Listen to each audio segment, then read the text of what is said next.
nostro aereo, ne mancano ancora 297 km e qualche cosa. Sono i primi 300 metri che abbiamo fatto e ci troviamo nel Sultanato dell'Oman. Come potete vedere l'aeroporto non è dei più belli che abbiamo visto oggi. Siamo stati a Abu Dhabi e adesso ci ritroviamo qua.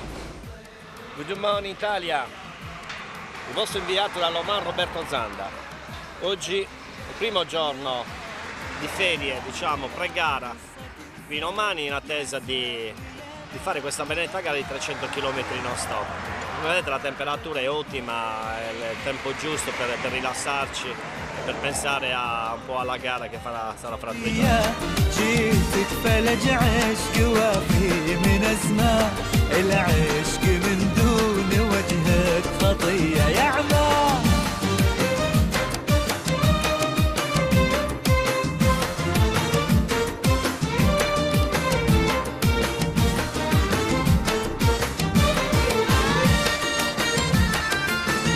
Possiamo mancarla questa, prima della gara magari ci porta anche bene.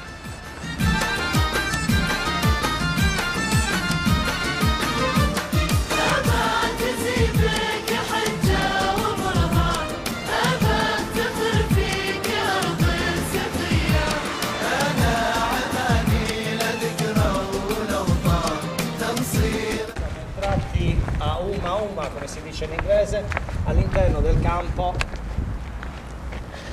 come potete vedere, dell'Oman, lo stadio olimpico dell'Oman.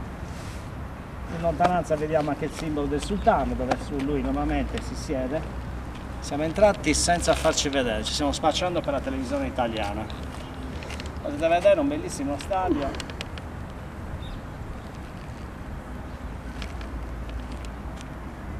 Vediamo di qui dietro abbiamo la sala stampa. Uguale a quella del Santeria, eh? Uguale a quella della Santeria. Abbiamo fatto qualche ripresa per la città, manca ancora la parte vecchia, ma c'è tanto da scoprire qui nella capitale. Adesso rientreremo all'albergo perché è tempo che io vada un po' a riposare.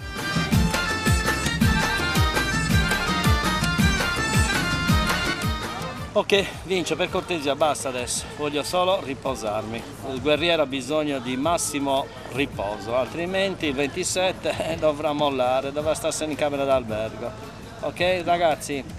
grandi.